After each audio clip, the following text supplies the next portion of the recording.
Tá úlach éisc peonganí agus anmhaithe mara eile anseo in uisceadáin mara bio an Daingean, ach fé láthair tá anmhí anna speisialta in acónaí anseo chomh maith.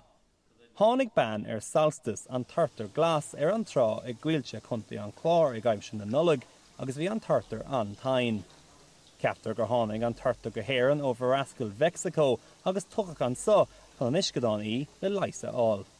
Tá sé ar neis ar a Seán léim an is agus réag le fille ar an dúchas.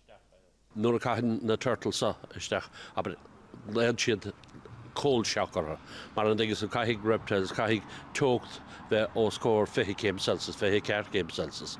Muna bhfuil teocht a farig a cóhard san dhein siad bás. Ní raibh si a kilo amháin nuair a bhormríad, tá si níos 3 kilo, agus tá sé nám í chur an eis go dtí de tíre tó go dtís i lán na Canaries.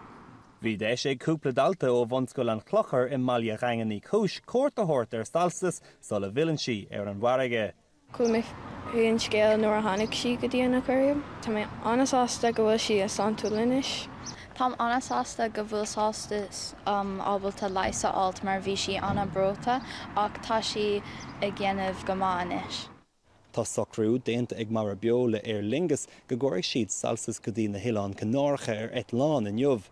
Áit ina méid saoil jazz agus sábháilte aice. Seán Uí Chúram, Nuacht Cúla4, an Daingean.